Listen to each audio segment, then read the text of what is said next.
मला सांगा संस्थेची सुरुवात केली तेव्हा ती काय उलाढाल होती आणि आता तिचा प्रवास कुठपर्यंत आला आर्थिकदृष्ट्या मी विचारतो. बरोबर स्थापन ज्यावेळी साहेब संस्था झाली हं. त्यावेळी 2 कर्मचाऱ्यावी संस्था आम्ही स्थापन केली हं.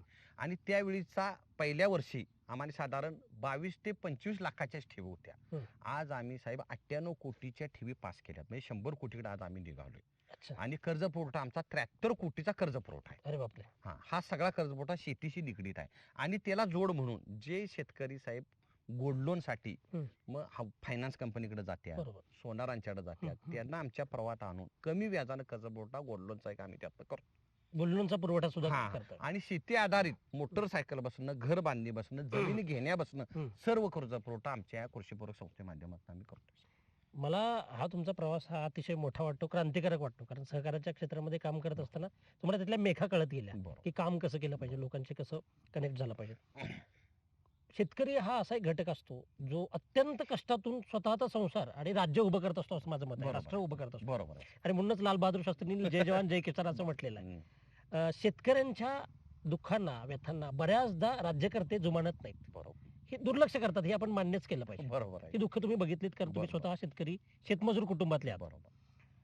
काय बदल झाला शेतकऱ्यांच्या आयुष्यामध्ये जेव्हा तुम्ही डोळसपणे जेव्हा बघता पाठीमागे जेव्हा सिंहावलोकन ज्याला आपण म्हणतो, बरोबर. मी जिथून सुरुवात केली तिथं शेतकरी कसा दिसत होता मला बरोबर. आणि आता माझ्या समोर असणारा शेतकरी कसा आहे, काय वाटतं, एखादं उदाहरण सांगू शकाल? हे बघ आम्ही ज्यावेळी ज्या शेतकऱ्यांना मी कर्जपुरवठा साहेब स्वतः केला हं. तर मी एक उदाहरण म्हणून तुम्हाला सांगतो. बाळू भागोजी पाटील म्हणून आसंडोतला एक माझा शेतकरी आहे. बर. तो शेतकरी एवढा कष्टकरी होता हं. की त्यांना वेळेत कर्जपुरवठा मिळत नसल्यामुळं हं. त्याचं शेती उत्पन्न टप होतं. अरे बाप. ज्यावेळी ते माझ्या कृषीपूरक संस्थेला अटॅच झालं हं, हं. त्यावेळी साहेब त्यांना ज्यावेळी मी कर्जपुरवठा करायला सुरुवात केली हं. त्यांची असणारी मुलं कारण ते 2 भाऊ आहेत बाळू भागोजी पाटील आणि आनंद भागोजी पाटील. हं. त्यांना असणारी मुलं त्यांना 2 मुलं आहेत ह्यांना 1 मुलगा आहे. हं. त्यांचं शिक्षणाची एवढी अडचण होती आणि शेती उत्पन्न करायचं त्यांना बरं त्याच्यापेक्षा अडचण होती. हं. बऱ्याच बँकांना ते फिरून आलं हं. बऱ्याच सहकारी संस्थेनं ते जाऊन आलं हं. कुणीही त्यांना उभं केलं नाही. मी त्यांची नस ओळखली खरोखर बाबा हा शेतकरी कष्टाळू आहे. त्यांना त्यांच्या क्षेत्राप्रमाणे त्यांच्या जमिनीप्रमाणेच मी कर्जपुरवठा केला आहे. मी काय प्रवाहाच्या बाहेर जाऊन त्यांना काय केलं नाही. बरोबर बरोबर. फक्त काय केलंय हं. वेळेत दिलं. वेळेत दिल्यामुळे तिने काय केलं त्यांची एक 10 एकर साहेब शेती आहे. बर.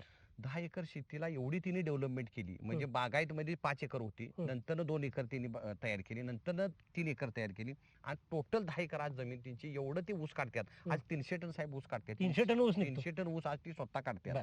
मी त्यांना कर्जपुरवठा वेळेत केल्यामुळे त्यांची 2 मुलं हं. इंजिनिअरिंगला आहेत साहेब. बर. एक मुलगा 65,000 पगार घेतो एक मुलगा 75,000 एक पगार घेतोय. अशाच नवनवीन अपडेटसाठी डिजिटल कोल्हापूर चॅनेलला सबस्क्राईब करायला विसरू नका.